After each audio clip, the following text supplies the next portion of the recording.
నమస్తే. ఇన్నాళ్ళు నన్ను సపోర్ట్ చేస్తూ, ఎంకరేజ్ చేస్తూ మీ ప్రేమని నాకు అందిస్తున్న ప్రతి ఒక్కరికి కృతజ్ఞతలు. అలాగే ఈ వీడియో కూడా ఖచ్చితంగా మీకు ఉపయోగపడుతుంది. లైక్, షేర్ అండ్ సబ్స్క్రైబ్ చేసి మీ సపోర్ట్‌ని నాకు అందించండి. అలాగే ఈ వీడియో పట్ల మీకున్న అభిప్రాయాన్ని కామెంట్ సెక్షన్‌లో కామెంట్ చేసి తెలియజేయండి. ఇప్పుడు వీడియోని చూద్దాం. నమస్తే. Welcome to our channel. నేను పద్మిని. ప్రస్తుతంతో పాటు ప్రముఖ ఆధ్యాత్మికవేత్త, వాస్తు జ్యోతిష పండితులు, ప్రముఖ న్యూమరాలజిస్ట్ తనుష్క గారు మనతో పాటు ఉన్నారు. మాట్లాడదాం. నమస్కారం అండి. నమస్కారం. తనుష్క గారు, ఒక సమస్య చాలా మందిని వెంటాడుతోందండి. ఈ మధ్య బాగా పెరిగిపోయిందా ఈ సమస్య అనిపిస్తోంది. ఎందుకంటే అప్పులు చేసేయటం ఒక సమస్య, ఎవరికో పాపం అవసరానికి పాపం అడిగితే ఇచ్చామండి, మా డబ్బులు బ్లాక్ అయిపోయాయి, ఏం చేయాలో తెలియట్లేదు. దానివల్ల మేము చాలా ఇబ్బందులు ఫేస్ చేస్తున్నాము. ఒక్కొక్కళ్ళు అయితే చెప్తుంటారు, హస్బెండ్ తెలియకుండా ఇచ్చామండి, మా డబ్బులు రావట్లేదు, ఇంట్లో చాలా నరకంగా ఉంది, అసలు మా భార్యాభర్తలు విడిపోతామా అన్న పరిస్థితుల్లో ఉన్నామండి అన్న వాళ్ళు అసలు ఆశ్చర్యంగా అనిపిస్తుంది. అవును, భార్యాభర్తల మధ్య ఈ అరమరికలు ఏమిటి, అసలు తెలియకుండా చేయటం ఏమిటి అనేది ఆశ్చర్యమే. అవును, డెఫినెట్ గా అట్లాంటివి ఇద్దరు ఒకటే కాబట్టి ఒక మాట మీద ఉండాలి. ఎండ్ ఆఫ్ ది డే అది చాలా సెన్సిటివ్ అండ్ డెలికేట్ ఇష్యూ. ఇట్లాంటి తప్పులు చేయకుండా ఉండాలి ముందు. ఆయనకు తెలిసే ఏ పనైనా మనం చేయాలి, మనకు తెలిసే వాళ్ళు ఏ పనైనా కదా.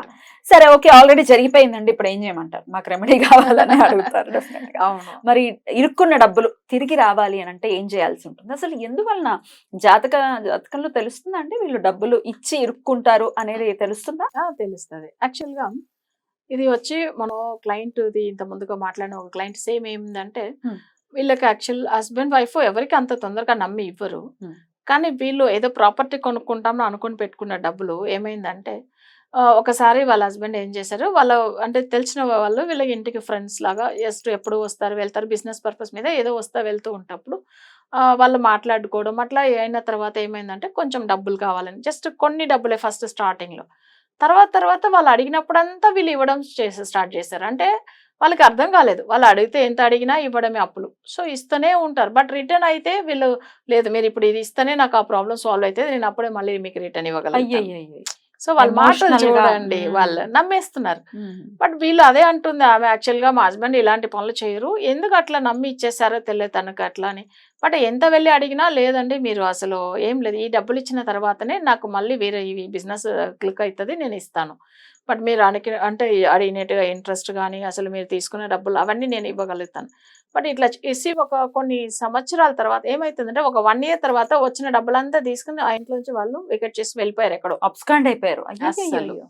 బట్ దీనికి వీళ్ళు ఏమైంది, జాతకం చూస్తే అసలు చూడగానే అర్థమైపోతుంది, వీళ్ళు రుణం అంటే కుజ హోరాలతో మాట్లాడతాం, మనకు అనుకోకుండా హోరా వస్తుంది, చూస్తాం. ఇది వచ్చి డబ్బుల గురించి మీరు ఒకటి అప్పులు ఇచ్చి ఉండొచ్చు, లేదు మీకు రావాల్సిన డబ్బుల గురించో, లేదు మీరు ఇవ్వాల్సిన అప్పుల విషయమో మాట్లాడవచ్చు. బట్ ఆ టైమింగ్ వచ్చిందండి, బట్ ఇక్కడ రుణ బాధలు ఉంది, బట్ మీకు రావాల్సిన పేమెంట్ అయినా అది అప్పుల కిందకి వస్తాయి. బట్ అయితే చెప్తే అవును మేడం మీరు చెప్పింది కరెక్ట్. బట్ మా దగ్గర కొన్ని వాళ్ళకి యాక్చువల్గా వాళ్ళ దగ్గర తెలిసిన వాళ్ళు, ఇది ఇంకొకటి వేరే వాళ్ళు టెనెంట్ కూడా వాళ్ళ ఓనర్ దగ్గర తీసుకుని వెళ్ళిపోయిన వాళ్ళు కూడా టెనెంట్ కి ఇచ్చారా? అట్లా కూడా ఉంటుంది, హెల్ప్ చేయాలన్న ఉద్దేశంతో ఇస్తారు పాపం. అవును, అయిపోతే చాలా మంది ఇలా జరుగుతుంది. బట్ ఇట్లా జరిగిన క్లయింట్స్ కూడా మనం చూసి ఉన్నాము. కానీ ఏంటంటే కొన్ని క్లయింట్స్ ఎట్లా ఉంటారంటే, అసలు చూడండి, వాళ్ళు నమ్మేస్తారు, పాపం నమ్మి ఇచ్చారు, బట్ అది రిటర్న్ ఇవ్వట్లేదు వీళ్ళు. బట్ అయితే ఇవన్నీ మరి ఎలా సాల్వ్ చేసుకోవాలి? బట్ వీళ్ళకి ఎందుకు అప్పులు బాధ వస్తుంది? అంత ముందుగా ఇంత మరీ అసలు చాలా స్ట్రిక్ట్ గా ఉండేవాళ్ళు ఎలా డబ్బులు ఇచ్చేస్తారు? కొన్ని టైమింగ్ బాగాలేకపోతే చూడండి, అసలు వాళ్ళు అంత ఈజీగా నమ్మేసారు, ఇచ్చేస్తారు, బట్ ఆ డబ్బులు రిటర్న్ రాదు. ఇప్పుడు మొన్న నేను ఒక జాతకం చూసాను, తన దగ్గర వచ్చిన అసలు వాళ్ళ రిటైర్మెంట్ పేమెంట్ అన్నీ కూడా తను తెలిసిన ఒక ఫ్రెండ్కి ఇచ్చేసాడు, బట్ ఆ మనీ రానే లేదు. బట్ ఈయన లగ్నం చూడండి, తులా లగ్నము, నడుస్తున్న దశ అసలు గురు మహాదశ, గురువు అంటేనే ధనకారకుడుదాం. బట్ ఆయనకు ఆ టైమింగ్ లో శుక్రుడు శత్రువు అవుతాడు. శుక్రుడు 6th house లో మీన రాశిలో ఉన్నాడు. తులా లగ్నము, మీన రాశి అంటే స్ట్రాంగ్ పొజిషన్ లో ఉన్నాడు కదా. కానీ ఒక విషయం మనం ఆలోచన చేయవాల, 6th అనేటప్పుడు శత్రువు ప్లేస్, ఇంకొకటి లగ్నానికి అధిపతి అయిన శుక్రుడు శత్రువు అవుతాడు ఆ టైమింగ్ లో. అప్పుడు అక్కడ ఏమైందంటే, వాళ్ళ జాతక పరంగా ఆ మనీ చాలా వచ్చిన మనీ అస్సలు వెళ్ళిపోయింది, బట్ రిటర్న్ రాలేదు.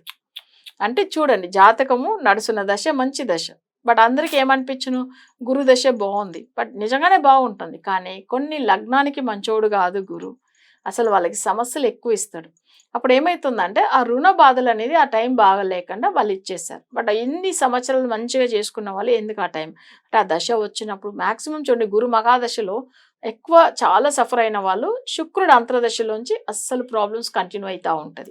అంతవరకు తెలియదు వాళ్ళకి, ఇస్తూనే ఉంటారు. అప్పుడు వాళ్ళకి ఆ సమస్య ఏంది అనేది అర్థమవుతుంది. అంటే శుక్రుడు అంతర్దశ వచ్చినప్పుడు బాగుండదు.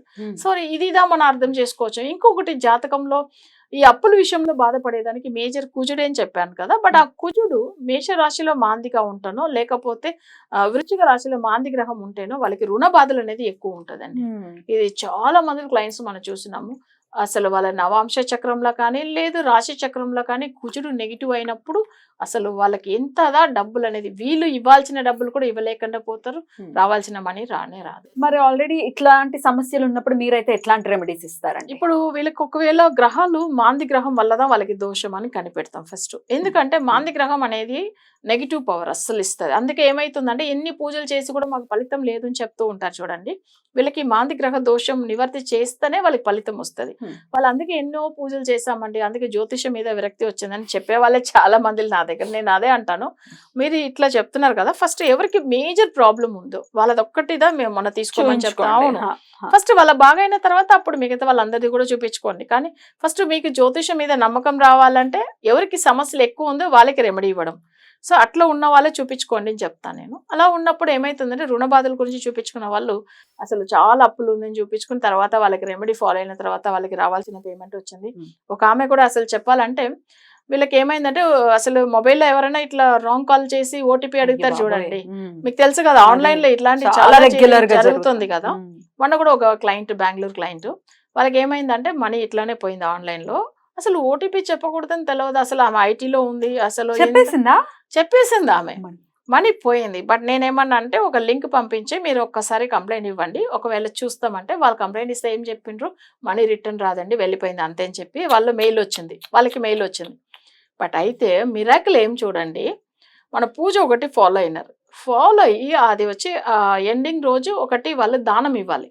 సో దానం ఇచ్చేసి దేవుడి దగ్గర గుడికి వెళ్ళి ఇచ్చేసి వచ్చి ఇంట్లో వచ్చి కూర్చున్న వెంటనే విత్ ఇన్ సెకండ్ లో మనీ ఆమె అకౌంట్కి వచ్చిందండి. ఎలా వచ్చాయి భగవంతుడికే తెలియాల, మొన్న పూజ మిరాకిల్.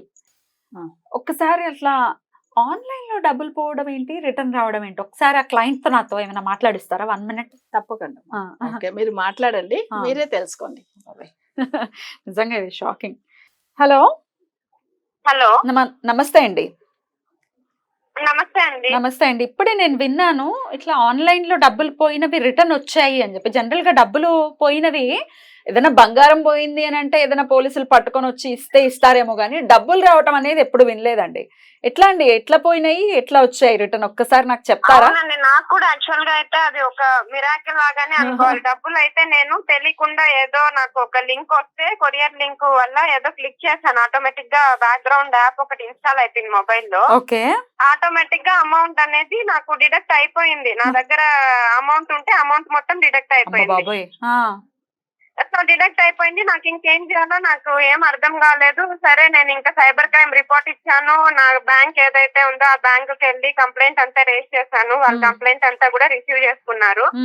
కానీ వాళ్ళు చెప్పారు ఇలా ప్రాసెస్ కి టైం పడుతుంది అన్నారు, కానీ అమౌంట్ వస్తుందో రాదో అన్నది డౌటే అన్నారు. 50-50 ఛాన్సెస్ అని చెప్పారు. అంతే కదా.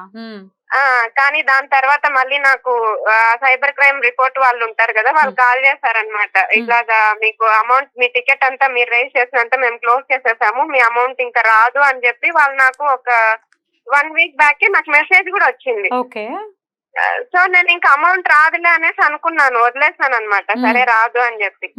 యాక్చువల్ గా నాకు అమౌంట్ 6,000 సంథింగ్ వెళ్ళింది. నేను కంప్లైంట్ రేస్ చేసిన కూడా కొంత అమౌంట్ నేను రేస్ చేసిన, టోటల్ అమౌంట్ కి నేను రేస్ చేయలేదు. వస్తుందో రాదో మనకు తెలియదు కదా అని చెప్పి. కానీ నా అకౌంట్ లో ఎంత అమౌంట్ డిడక్ట్ అయిపోయిందో మొత్తం రిటర్న్ వచ్చింది. అంటే మేడం ఏవైతే పూజలు అన్ని చెప్పారు తనుష్క మేడం, నేను అవే అంటే నాకు 3 పూజలు ఉండే, 2 కంప్లీట్ అయిపోయిన వెంటనే దేవుడికి ఏదో దానం ఇవ్వాలని చెప్పారు. అది అయ్యింది, రిటర్న్ వచ్చిన వెంట అదే రోజే నాకు అమౌంట్ వితిన్ 1 hour గుళ్ళో వెళ్ళినాను. గుళ్ళో దేవుణ్ణి అంతా దర్శనం అంతా అయిన తర్వాత ఆఫీస్ లో వచ్చి క్వశ్చన్ చేస్తే 1 hour లోపే నాకు అమౌంట్ వచ్చింది. అదే రోజే వచ్చింది. అమేజింగ్ అండి. మీకు ఎలాగో కానీ నాకు చాలా ఆనందంగా అనిపిస్తుంది తెలుసా, నిజంగా. Very very happy for you. ఇంతకీ అమౌంట్ ఎంతో చెప్పగలరా? అమౌంట్ కరెక్ట్ గా అంటే 5,719 రూపీస్ మేడం. నా దగ్గర విత్ మెసేజెస్ తో పాటు అంతే. నా దగ్గర రెడీగా ఉన్నాయి. ఆ సైబర్ క్రైమ్ నుంచి మీకు రాదు అని చెప్పిండే మెసేజ్ ఉంది, మెయిల్ ఉంది, డబ్బులు దాని తర్వాత వచ్చేసాయి. అమౌంట్ వచ్చిండే మెయిల్ కూడా ఉంది నా దగ్గర. Very so good. నేను ఇంకా రాదు అని అన్న తర్వాత వచ్చింది. నాకు మళ్ళీ మేడం కి ఫోన్ చేసి నేను ఇన్ఫార్మ్ చేశాను, మేడం నేను అస్సలు రాదనుకున్నాను, నాకు అమౌంట్ రిటర్న్ వచ్చింది, చాలా హ్యాపీగా ఫీల్ అయినాను నేను. చాలా చాలా సంతోషం అండి, చాలా సంతోషం. మీ ఎక్స్పీరియన్స్ నాతో షేర్ చేసుకున్నందుకు కూడా కృతజ్ఞతలండి. నమస్తే అండి. Thank you. అమౌంట్ ఎంత అనేది పక్కన పెట్టేయండి. అసలు అసలు అది ఒక్క రూపాయి 5,000 అయినా 5 lakhs అయినా అంతే. మన కష్టార్జితం అది. end but of the day. కొంతమంది ఏంటంటే మనీ విషయం బయట చెప్పుకోరు. చెప్పుకోరు. సో ఎంత ఒరిజినల్ అమౌంట్ కూడా చెప్పరు. కానీ ఎందుకంటే అసలు కష్టార్జితం అండి. ఒక్క రూపాయి 5,000 అయినా అంతే కదా. నాకు అనిపించింది ఏంటంటే కొన్ని వాళ్ళ మనీ విషయం కూడా, ఎందుకంటే వాళ్ళు షేర్ చేసుకోవద్దు కొన్ని విషయాలు, వాళ్ళ పర్సనల్ విషయాలు అని చెప్పి నేను చెప్తాను. వాళ్ళకి మన వల్ల ఏ ప్రాబ్లం ఉండకూడదు, అంతే కదా. నా క్లయింట్ బాగుండాలి అంతే. అద్భుతం. నిజంగా మనీ చూడండి అదే రోజే వచ్చింది నా చూడండి. అమేజింగ్. మెయిల్ కూడా రిటర్న్ అసలు రాదని చెప్పి వాళ్ళకి రిప్లై వచ్చేసింది. కానీ మనీ వచ్చింది. అద్భుతం. అసలు నిజంగా ఆమెకే అర్థం కాలేదు. ఆమె ఒకటే చెప్పింది, మేడం మెయిల్ నేను వాళ్ళకి పెడితే మెయిల్ రిప్లై ఏమి ఇచ్చారంటే, అసలు ఇట్లా జరిగిన విషయం తర్వాత ఏమైందంటే ఈమెకు ఆ పూజ చేసేసి వచ్చి ఇంట్లో కూర్చోగానే అసలు ఆటోమేటిక్ ఆమె కంప్లైంట్ ఇచ్చింది ఆఫ్ పేమెంట్, అంటే ఫుల్ గా ఇవ్వలేదు. ఎందుకంటే వాళ్ళకి లెక్క చూపి వాళ్ళు ఇవన్నీ ఉంటాయి కదా రిస్క్ అని చెప్పి కొన్ని అమౌంట్స్ గురించి ఆమె అక్కడ కంప్లైంట్ ఇచ్చింది. కానీ వెళ్ళిన ఎంత అమౌంట్ అంతే రిటర్న్ వచ్చింది చూడండి. నిజంగా అది ఆశ్చర్యం అండి. ఇట్లానే ఒక క్లయింట్ ఇంత ముందు కూడా సేమ్ ఇదే ఇష్యూ. వాళ్ళకి వచ్చేందంటే వాళ్ళ హస్బెండ్ మనీ వచ్చి అసలు తను చనిపోయారు. సో యాక్సిడెంట్ కేసు ఒకటి, ప్లస్ తను మనీ వచ్చిందని వాళ్ళు ఎవరికో తెలిసి ఉండొచ్చు. అట్లానే ఇన్సూరెన్స్ వేస్తున్నారు, ఇన్సూరెన్స్ మనీ వచ్చింది. వచ్చిన మనీ చాలా అండి. అసలు అది ఎంత అట్లనే వాళ్ళు ఎవరు అసలు ఈమె దగ్గర సేమ్ ఓటీపీ ఏందని వీళ్ళకి ఏదో గిఫ్ట్ బ్లాక్ అయ్యి ఉన్నాయి మా డబ్బులు అని అనుకుంటే డెఫినెట్ గా మీరు చేయించేటటువంటి పూజలు కానీ చెప్పేటటువంటి రెమెడీ పర్సనలైజ్డ్ గా ఉంటాయి. అంటే మీ జాతకాన్ని అనుసరించి ఇస్తారు. అవును, వేగ్ గా చెప్పేయటం కాదు, ఇది చేసేసుకోండి వచ్చేస్తాయని కాదు, పర్సనలైజ్డ్ గా చేయాలి అని చెప్తున్నారు. కాబట్టి మరి మీరు కూడా ఇట్లాంటి బ్లాకేజెస్ లో ఇరుక్కున్నారు, ఎవరికో ఇచ్చి ఇబ్బంది పడుతూ ఉన్నట్టయితే డెఫినెట్ గా మేడం ని కాంటాక్ట్ చేయండి. రైట్ మేడం, చాలా అద్భుతమైనటువంటి విషయాన్ని తెలియజేశారు. Thank you so very much. నమస్తే. నమస్తే అమ్మా.